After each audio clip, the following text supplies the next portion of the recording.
This morning we unveil the portrait of our speaker, Speaker Dean Cannon. Speaker Cannon, we've been proud to serve as House members under your speakership. When I look at your portrait, I'll be reminded not just of the policies we discussed, but I'll be reminded in the manner in which we discuss them. You have elevated the decorum, the tradition, and the style of the debate in this chamber. It has often been said that the House is the lower chamber. Because of your leadership, that is no longer true.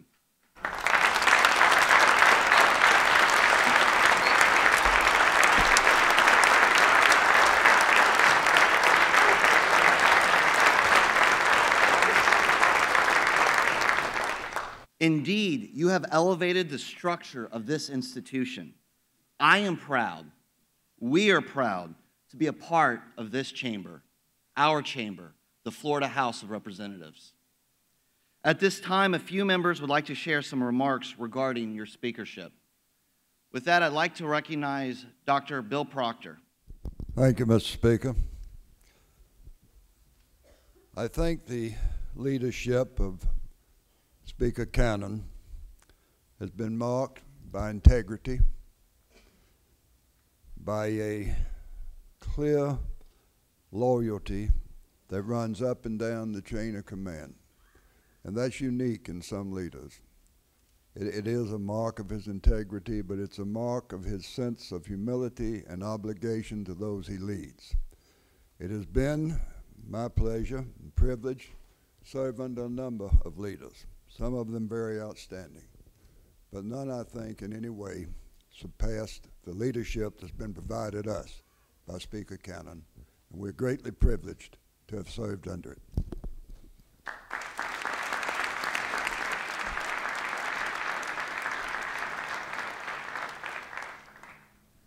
Representative Snyder, you're recognized.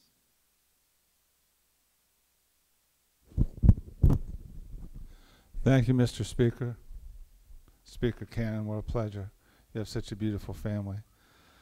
You know, I rarely have talked about police experience here on the floor of the House. It comes up in committee some, but in 20 years on the streets of Dade County as a cop, and then 13 years after that in a sheriff's office, I've learned a couple of things. And by culture, I think like a cop. I can't help it. I don't know if maybe you've noticed or not, but one of the things that all cops know, especially city cops, is that you have to have good backup.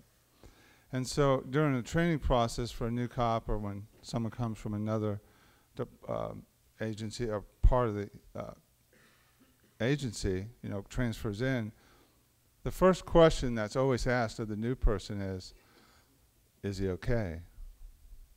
And anyone who's been a cop, and I see Representative Pilon shaking his head, you know what that means. Wrapped up in that question is, if I'm in a bar fight, if I'm in a chase, if I'm wrestling on the ground with someone, will that person come to my aid? And so when we ask that question, we're really asking more than do they feel well, we're asking, can I trust that person? And during a particularly difficult bill that I had last year, a lot was coming together. And at one point I questioned whether on a personal level I'd be able to bring that in for a landing. And the Speaker knew I had some qualms about it, and I got a call from him just a few days before an important piece of it was moving. And the Speaker just quietly said, "Will, I have your back." That's all he said. And that was it. That's all he had to say. And in the end, he did. You remember the conversation, Speaker. You did have my back. Everything worked out. And so I would say to the people that are here today, if anyone were to ask me this question, after all my experience in following you and being part of your administration here, if someone asked me the question, is Dean Cannon okay? My answer would simply be yes, Dean Cannon is okay.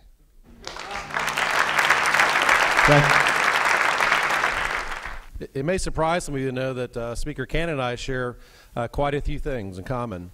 One is we're both born in a foreign country.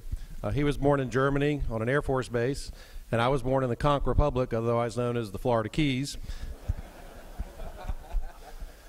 But we are both Gators. We went to undergrad at University of Florida. We both graduated from Florida Law School. We both were student body leaders, and we both served in Florida Blue Key. And speaking of Blue Key, that's when I first met Speaker Cannon. It was 20 years ago.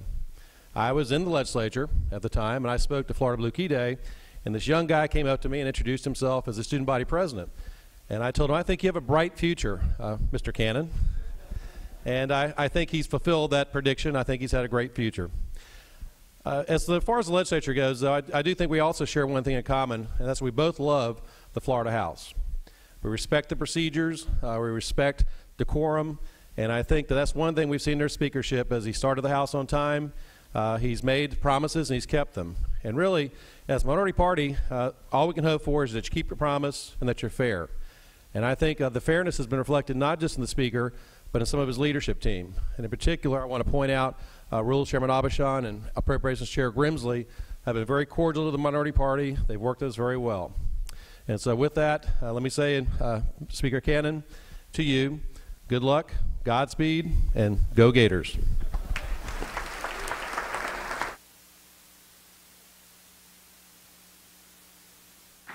Speaker, your legacy in the House will be characterized in history as an era of principled leadership and brilliant effectiveness. In the 6 years we have served together, here are a few of my observations about you. Your intellect is formidable. You have a keen analytical decisiveness, and when you combine those two things together, it means you possess the rare gift of being both deliberative and decisive. You process significant information quickly, with great understanding and clarity. You have a tremendous capacity to handle everything that comes your way with a quiet and calm demeanor. You care deeply about the integrity of this institution, and you will not be remembered as presiding over this chamber with a supermajority held by our party, but rather for your even-handedness and the straight-up manner in which you conduct the business of the Florida House. As Speaker, your consistent and predictable no-surprises leadership has earned you the respect of the entire House. You bring honor and integrity to the process, which has produced superior outcomes for our state. Members, in these hallowed halls, our time is brief, but the impact of a single person can last a lifetime. And so, Speaker, it is only fitting that this portrait will serve as a reminder of your incredible legacy in this House for the next 100 years. It has been my honor to have served with you. Congratulations. Speaker Cannon, you and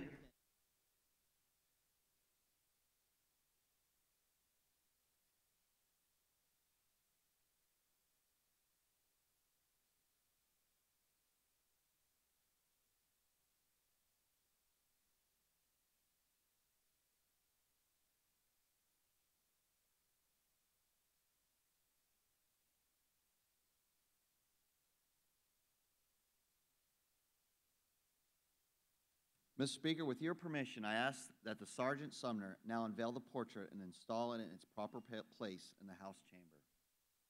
Sergeant?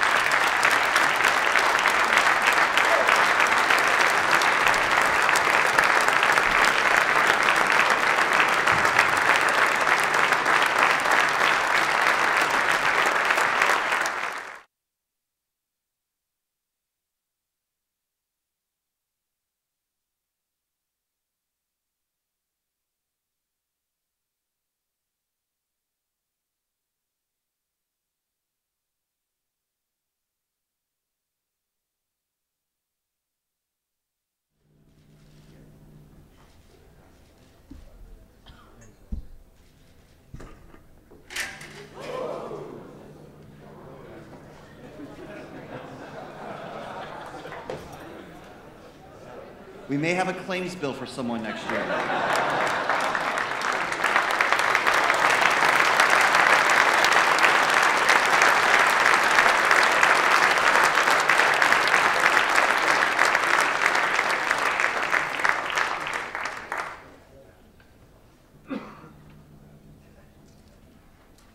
I'm not usually at a loss for words, but I almost am. It's a good thing I wrote out some remarks, or I would be at this point.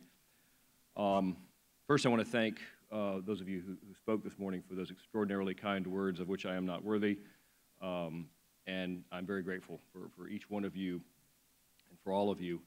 I will confess, it is sort of a surreal moment to see a framed portrait of yourself. I usually think of portraits of being deceased people from antiquity, so it's kind of sobering. It's a little sobering to see an unmistakable symbol of the fact that my time in the House has come to an end. And I am overwhelmed by the gift, which was both kind, generous, and perfect. Representative Waldman, no duels, I promise. And I promise to put it to good use, and Mom, I promise not to shoot my eye out with it, as you always admonished me when I was a boy. I'm scheduled to make my formal farewell remarks on Thursday, but with your indulgence, I wanted to say a few thank yous predominantly. Today is mostly, in fact, entirely about saying thank you. First, please sit down. Sit. I think the first thank you belongs where it always belongs, which is with God. I am living proof of God's grace, mercy, and love for flawed and unworthy people. And it is only with his help and grace that I've been able to achieve anything in this life. To my wife, Ellen, and to my children, Dean, Catherine, and Sarah, thank you for loving me so much that you let me disturb, disrupt, and inconvenience your lives in every way imaginable, for putting up with the missed nights and weekends, and for forgiving me all of the things that I've forgotten to do, and probably worse, for all of the things that I should have remembered to say. But I love you all, and I cannot wait to be done and be home. To my parents, Ginger and Roy Cannon, for supporting me in every risk, every success, and every failure, and all the while loving me and supporting me unconditionally. To my brother Sterling, who is watching, for allowing me to be who I am without expectation or judgment, and for spending countless hours helping me deal with every challenge, big and small. To my mother and father-in-law, Kathy and Charles Friedley, for always giving more than Ellen or I have any right to ask of you, and for always doing so with grace and good humor. And to my friends who are here today, and a few of you who could not be here today, for keeping me sane through the simple act of not treating me any differently after I became Speaker than before, and for promising to treat me that way afterwards. To the people of Winter Park, Orlando, and Orange County, for the privilege to represent District 35, and to my team back home, every employee, every volunteer from the first campaign walks, Don and Vicki, but especially to three ladies who are here today, Laretha Collins, Kathy Gillen, and Julie Fess, for always having my back, and for not letting me take anything for granted and do the job that I was sent here to do. The members of my class, Denise, Carlos, John, Dorothy, Bill, Rich, Trudy, Paige, Ari, and Franklin, for finishing this journey with me and for our time together. And for the other members of our class, all of whom taught me something while they were here and who have taught me things after they've left. Jennifer, Ellen, Anitere, Alan, Trey, Mike, Everett, Priscilla, and our still much missed colleague David Coley, thank you all for what you have taught me. To the team at House Campaigns, from the guys who made sure I arrived at my next appointment only slightly late, to the guys who masterminded the whole elections process, for your ability to overcome every obstacle, including the obstacles of my own creation, without losing focus on the ultimate goal, and for delivering record-breaking success on time and under budget. To former speakers Ralph Haben, James Harold Thompson, John Thrasher, and my mentor Dan Webster, for being so willing to share your experience, your wisdom, your friendship, and your advice. And to my speakers, Alan Bentz, Marco Rubio, Larry Creedle, for showing me that there is no one right way to be Speaker, and that the path to success lies not in mimicking the achievements of others, but in finding your own voice and your own style while learning the lessons that they teach you. To the governors with whom I've served, Jeb Bush for showing me what a leader could be, Charlie Crist for showing me what a politician should not be, and Rick Scott for showing me that sometimes against the odds, the best right person ends up exactly where he was meant to be.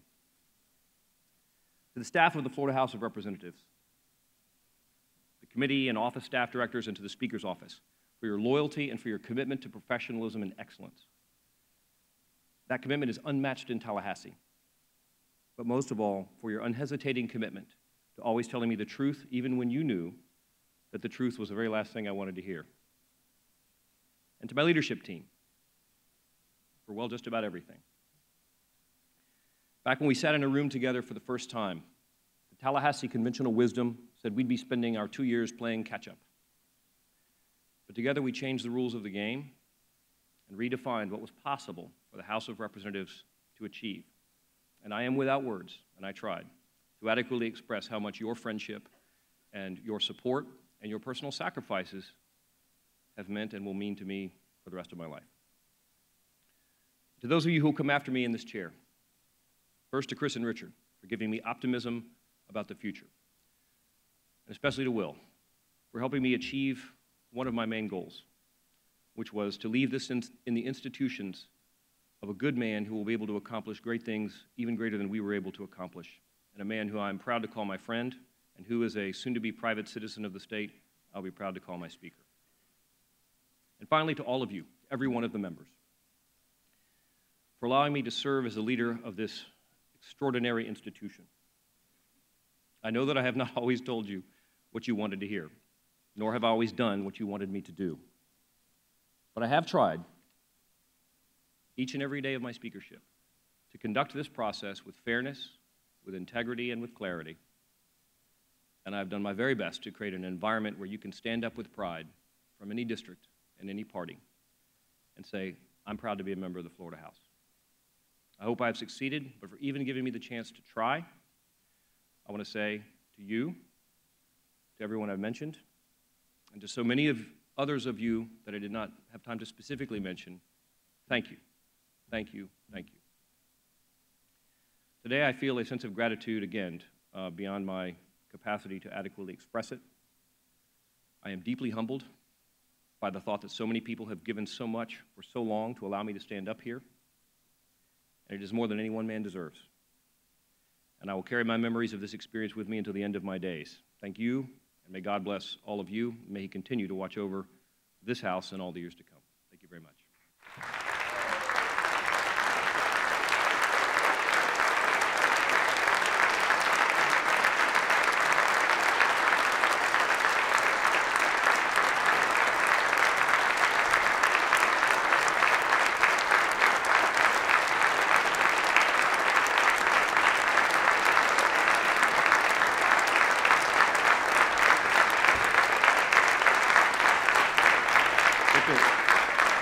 We have to stop because I'm approaching my emotional capacity to continue.